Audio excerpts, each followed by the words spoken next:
Bonjour, nous allons conclure le Tanya d'aujourd'hui, le 10 Sivan 5780. Juste un peu avant son départ de ce monde, le Hadbour Azaken appelle son petit-fils, le Tzemar Tzedek, et lui pose une question.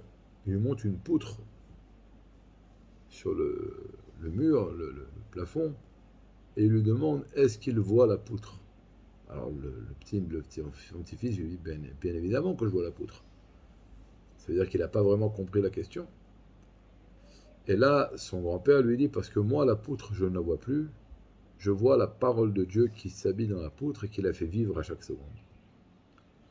Le rabbi, une fois, a dit qu'il y a des grandes neshamot, comme celle de Rabbi Shimon ben Yochai, et il a rajouté et également la neshamot des Rabbotenu Nessié Chabad, que chez eux la divinité est une chose évidente, et le monde est quelque chose de nouveau. Et ces neshamot spéciales doivent tout le temps procurer des efforts afin de s'amener des preuves qu'il y a un monde. Alors, si maintenant Dieu nous donnait la possibilité de prendre des lunettes, ne serait-ce qu'une seconde, et de voir la table ou le mur tel qu'il est vraiment, dans sa vraie entité, on verrait quoi? Qu'à chaque seconde, le monde retourne au néant, et Dieu fait habiller dans ce monde sa vitalité, son énergie divine, qui recrée le monde à chaque seconde, du néant à l'existant. Et comme nous avons dit, c'est pas qu'il y a un monde qui a sa propre existence, comme le corps, et que Dieu s'habille dans le monde comme l'âme s'habille dans le corps, qui le fait tout simplement vivre. Non. Le monde, quand le Shama quitte l'âme quitte le corps continue à exister.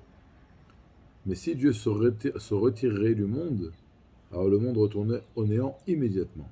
Par exemple, je me regarde dans un miroir, et là je vois mon visage. Si je me pousse, il n'y a plus de visage, mais il n'y a jamais eu de visage. Donc tant que je regarde en face du miroir, je vois mon reflet. Dès que je me décale, et je ne suis plus en face du miroir, automatiquement, immédiatement, mon reflet disparaît. C'est exactement la même chose. Dieu, quand il fait vivre le monde existe, ça existe, d'accord? Mais si, de la même façon que si j'arrête de me regarder dans le miroir, je ne vois plus du tout, immédiatement mon reflet disparaît également. Si Dieu retirait son énergie divine, sa parole, qui crée, qui s'habille dans ce plastique-là, et qui à chaque seconde le ramène du néant à l'existant, eh ben, ils retourneront au néant. Et comme on l'a dit hier, c'est pas seulement que de maintenant pour le futur, mais à ce moment-là, il s'avérerait qu'il n'a jamais existé. On ne va pas rentrer là-dedans pour l'instant. Et donc, lorsqu'un homme va méditer sur cela, comme le Rabbi Marash, il dit, ok, physiquement, on ne peut pas voir. Nos yeux ne sont pas capables de voir cette chose-là. Mais il y a ce qu'on appelle les yeux de l'intellect.